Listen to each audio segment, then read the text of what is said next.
How's it going, everyone? Welcome back. So the Cincinnati Bengals officially eliminated from playoffs after dropping a game to the Kansas City Chiefs. A very good game, a close game, a game where the Bengals was within one possession the entire football game, which rarely happens, even for the Bengals against the Chiefs. You see, growing and improving, game planning, growing and improving. Teams still, they always believe when they face the Kansas City Chiefs and company. And you know what? I mean, it's easy straight off the bat to say what you love most about this football team is how Zach Taylor keeps this team believing, how he keeps them in these football games and rallies this group. One of the most resilient bunches you'll ever see in football. And to be a fan of that team, it's great. Because again, you could have walked into Kansas City, you could have said, hey, Joe Burrow went down, 5-5. You could have easily said the season's over. What's Jake Browning going to do? Guy ain't ever started a game in his career, but to see this team rally around Jake Browning, not just rally around Jake Browning, but for Jake Browning, after that first game that was kind of ugly, but for Jake Browning to turn it up and put up historic numbers for his, first 5 starts, first 4 starts of his career. Sure, he made a couple mistakes. That's going to happen as a rookie. I shouldn't say a rookie, but a first-time starting quarterback. But boy, did he just calm, cool, and collected for the most part. Make the passes he needs, down the field passes, throwing them on a dime. Making quick decisions. He played really well, stepped up to it, and this team just continued to believe they could make playoffs up until this Kansas City game where, again, they came out swinging, they came out strong. And to get to week 17, to say there was going to be, now it's just the Browns game and stuff, to say they got to week 17 with their quarterback missing half the season, boy, I love the resiliency of this team.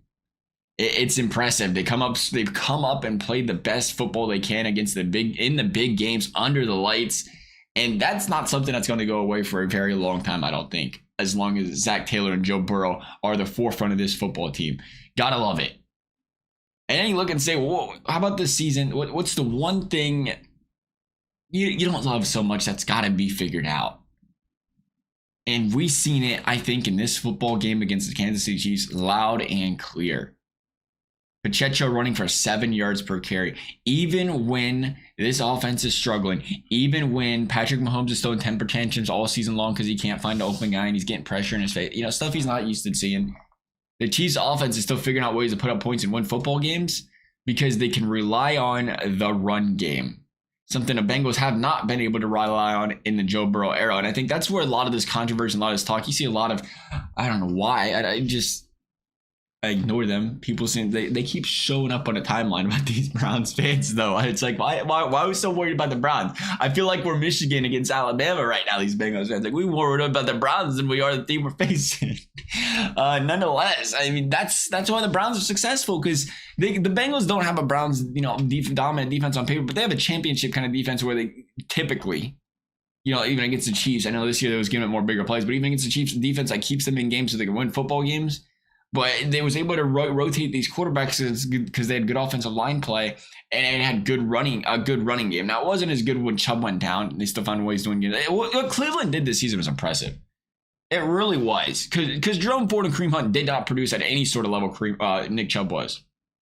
And they still managed to, let's put Joe Flacco back. 4 starting quarterbacks won a football game for them this season. They figured it out every way and facet. But a lot of teams had backups this year. And when what was there, like all but 3 teams this week, or was it this week that had a starting quarterback? Or was it 4 teams? 4 or 5, might have been 5 AFC teams that they brought that graphic up. I was trying to think of it now, where they was rocking a backup quarterback. And ultimately what it comes down to at that point is how dependent are you on that quarterback to win you football games, and how much can you at least win games in another way?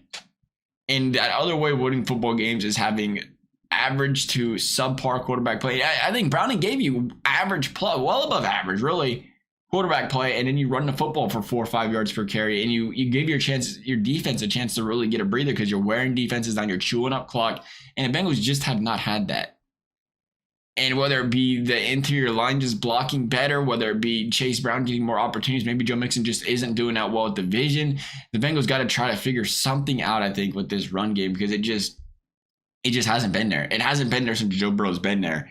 And it can be such a game-changing dynamic to the game. Now, again, obviously, it's not do or die, but it's a dynamic to the football game that it adds another dynamic to the football game. It adds something else teams have to prepare for, and it's going to make this offense that much better.